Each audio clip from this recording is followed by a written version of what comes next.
Hello and welcome to Tipsy VP episode 24th April 2020, a weekly show where we share tips and tricks on how to improve your social media. Tipsy VP is brought to you by Repurpose Marketing, the digital marketing agency that helps small businesses go digital. My name is Sean. This week's weekly Tipsy, 4 tips to run effective Instagram ads.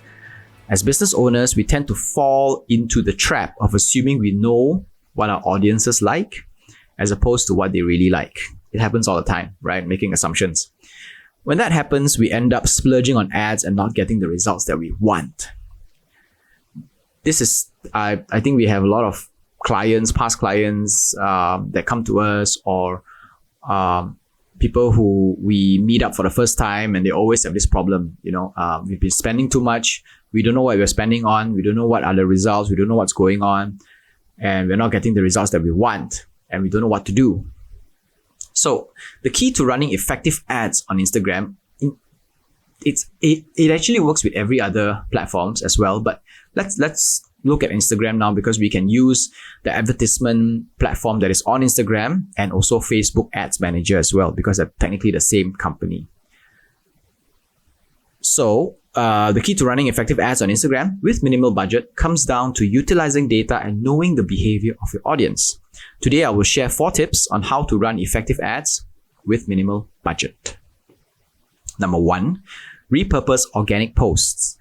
I assume that you've been actively posting on Instagram at this point, right? Because if not, then you need to take a few steps back and do some patient brand awareness. Patient means spend a few months to actually post like 3 posts a week, 4 posts a week, just to do brand awareness. Not just posts about sales, but posts that engage your audience, that get people to follow you, that create value for your audience, to give to your audience, so they will not only engage in terms of comment, like, or whatever, but at least they follow, or they text you, or there are views going on, right? So only when you have that, then you have a trend there, right? You know what are the organic posts that are actually working. You can go to the insights of your Instagram and you see which posts are performing better than others. Using this information, you can create a top of funnel ad campaign. So top of funnel here refers to the part where we start capturing the attention of your audience. It's the very top of the funnel. It's the brand awareness and reach part. And then the middle one is the lead generation part. And then the bottom one is the conversion part. Conversion as in like sales, or promotion and stuff like that. So we look at top of funnel, which is the brand awareness part. We direct them down the sales funnel, which eventually leads to sales.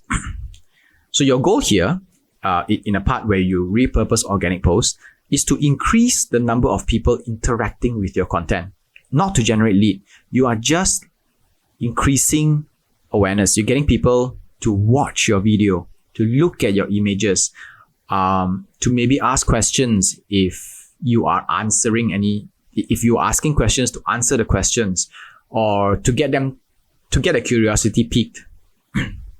So whatever organic post that works, turn it into an ad and become and use it to generate more traction from it.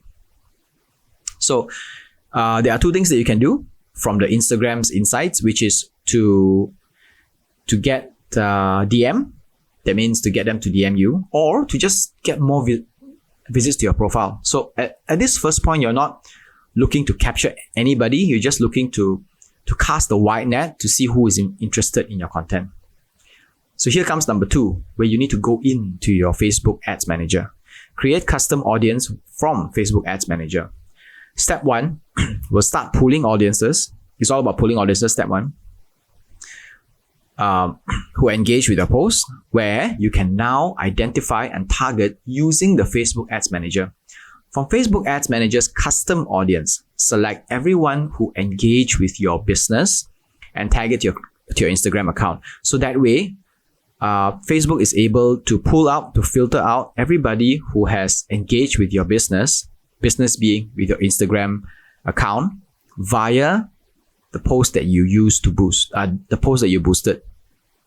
In this part, you will be able to use the list who have engaged with your boosted post in step 1 for a mid-funnel activity. Mid-funnel here refers to running ads that gets audience to take some action.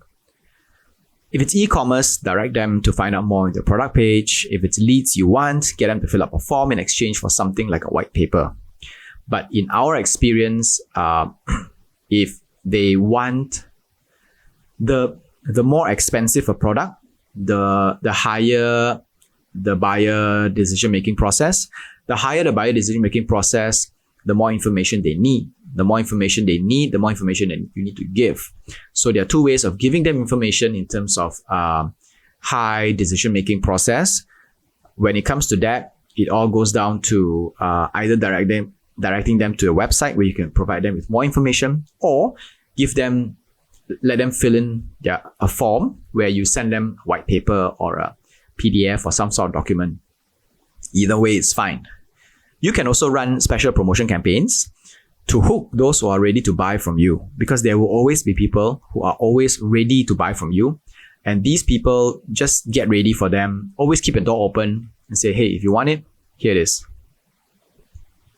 Number 3, develop thumb-stopping ads. When developing advertisement visuals and captions, it is important to note that your audience is bombarded with endless content on a daily basis. So we need to create visuals that are captivating and captions that increase chances of action. When everyone is posting noisy pictures with many colors, posting a black and white image will stop them at their tracks. When competition keep advertising solutions, asking a bold question will catch more attention. So you can either do better at what everybody is doing, or you do the opposite to catch the attention of people. Because once everybody sees A so much, all of a sudden you post a B, and the B all of a sudden gets a lot of attention. Not because it's special, but because it's different. So there's a lot of attention that goes into creating good visuals and captions. The visuals are the ones that catch the initial attention, and the caption is the one that brings it over, that connects it all the way to the call to action itself. So spend some time doing that, because no matter how well you have on step 2, no matter how well you perform on step 2, if your ads are not thumb stopping, it doesn't carry forward to point 4, or it doesn't carry forward to any form of conversion at all. Number 4, optimize cost with metrics. Around 2 weeks into the ad campaign, usually ads take about 1 week learning period, and the second week is the part where they really perform. So give it 2 weeks to really run its course. You will be able to retrieve some data from your ads performance. We want to see which placements are performing and which ad variations are doing better. Again, it's not about selling. It's about knowing which works well and what works better than the other. And with all this data, we will know how to change our content. Like, let's say if we change like content variation A or B, which one works better? So if A works better, then put more budget into A. What kind of call to action works better? Say, for example, if you direct people to the website, or if you get them to fill a lead form, which one works better? If lead form works better, then put more, 2 weeks down the road, put more budget on lead form. If the website works better, 2 weeks later, put more budget on the website and take it away from lead form. And placements as well. Instagram stories, Instagram feed, Instagram explore. Which one is the one that works better? The place that works better is likely the one that will perform better if you put in more budget. So at least it's backed up by data now. It's not just assumptions, right? You may not like Instagram stories personally, but if the data backs Instagram stories, then Instagram stories is where you have to go, whether you like it or not. Right. So just to recap on 4 tips to run effective Instagram ads with minimal budget. Number 1, repurpose organic posts. Take the post that is performing, put it out there, boost it, and capture more audience. Number 2, create custom audience from Facebook Ads Manager.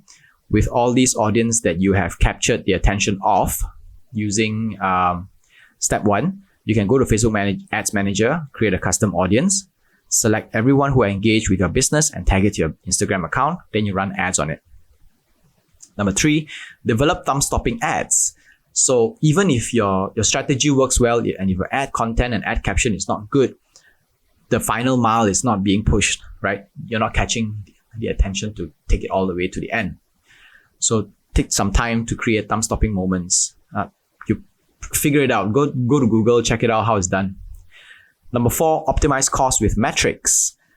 You get all the data back 2 weeks later. You find out what works well and what doesn't work, and put more budget into the one that works and take it away from the one that doesn't work.